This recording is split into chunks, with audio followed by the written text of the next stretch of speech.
साथियों नमस्कार। मुझे सौभाग्य मिला लोगों के दर्शन करने के लिए। कैलाश भाई के लिए मैं बार बार आता हूँ। इतने बढ़िया आदमी है। गाल में था, अरुणाचल में था, पूरे नॉर्थ ईस्ट का दौरा करा था। तो उनका फोन है, आपको आना है। तो रात को घर आए, सुबह चल दिया।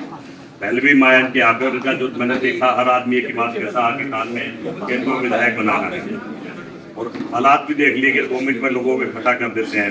मैं तो ये कहूँगा, राहुल जी से, प्रियंका जी से बात करूंगा, इनको यहाँ बना रहे हैं जैसे लोगों को पूरे देश में बना रहे हैं। जैसे हमें नेता जो आप लोगों के बीच का हो, आपका परिवार का हो, आपके घर का हो, आपकी बातें समझता हो, आपकी समस्याओं में साथ खड़ा हो, इस तरह के नेता को चुना। वो सारी खूबी हमारे कैलाश भाई में है।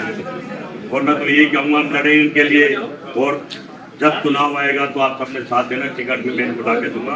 ये मेरी आज राजीव गांधी जी का जन्मदिन है। और मैं समझता हूँ राजीव गांधी एक ऐसे इंसान थे जो हमेशा परेशान रहते थे, जनता को लेकर सोचते थे। वो नेता नहीं थे। वो नेता नहीं थे। इंदिरा जी के जाने के बाद अचानक उनको पार्लियामेंट से राजनीति में आना पड़ा। वो चाहते भी नहीं था आने के लिए। और जब वो आए तो ऐसे आए कि पूरे भारत का दिल जीत लिया। दुश्मन हर जगह होते हैं, देश में भी हैं, दलों में भी है, पार्टी में भी है, पर बहुत लोगों को पसंद नहीं आए। उनका काम पसंद नहीं आया, क्योंकि वो आप लोगों की बात करते थे, वो किसान की बात करते थे, वो महिला की बात करते थे, वो मजदूर की बात करते थे, कोई किसी सदी में जाने वाले भारत की बात करते थे। और मैं समझता हूँ आज उनके बेटे जो राहुल गांधी जी उनके आसपास रहते हैं, उनको समझते हैं, उनकी विचारधारा को समझते हैं। वो एक ऐसे नेता उभरे हैं कि पूरे भारत की बात करते हैं। भारत जोड़ो यात्रा में हम कन्याकुमारी से कश्मीर तक उनके साथ चले। सही बात तो यह है, हम थक गए थे, छठे दिन पैर में छाले पड़ गए थे, वो कहीं रुके थे। और बीजेपी कह रही थी ये यहाँ गिरेगा, ये वहाँ गिरेगा, ये यहाँ रुकेगा, वो वहाँ रुकेगा। और वो इतना हिम्मत वाला आदमी था, बारिश में, तूफान में, धूप में, बर्फ में चलता ही रहा और रुका नहीं। और मैं समझता हूँ अपने पड़ाव पर आखिर कश्मीर को पहुंचा, भारत का तिरंगा लहराया। तो भाजपा के लोग परेशान, इनकी राजनीति तरफ झूठती है, ये झूठ बोलते हैं। और झूठ भी पूरे देश को पता लग चुका है। कितना बोलेंगे, सदा झूठ बोलते हैं, वोट चोरी करते हैं। राहुल गांधी ने बता दिया ये बहुमत की सरकार नहीं है, चोरी के बहुमत की सरकार है। देश को लूट रहे हैं, दोनों हाथों से लूट रहे हैं। आज आप अपने पड़ोस में किसी यार दोस्त से कुछ पैसे उधार मांगोगे तो आपको पैसे नहीं मिलेंगे। आपका दोस्त भी शर्मिंदा हो जाएगा और आप भी मांगकर शर्मिंदा हो जाएंगे, क्योंकि पैसा है ही नहीं।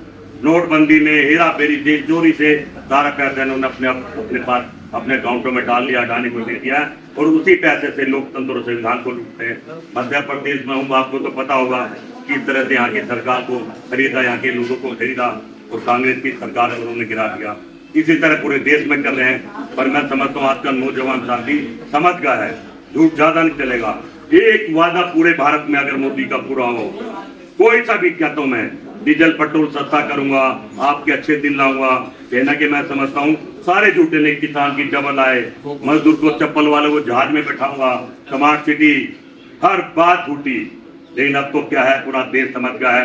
अगर ये जो जंतर मंतर का हमारे नौजवान बच्चों का ये जो धरना प्रदर्शन था, 2 दिन और चल जाते तो मैं समझता हूँ पूरे भारत में भाजपा के लोगों को लोग घेर घेर कर मारते, पीटते, ऐसे हालात बना दिए थे। हमें ऐसा भारत नहीं बनाना है। हम भाईचारा खत्म नहीं होने देंगे। राहुल गांधी जी और प्रियंका गांधी हमेशा भाईचारे की बात करते हैं, अपने लोगों के बीच में रहते हैं।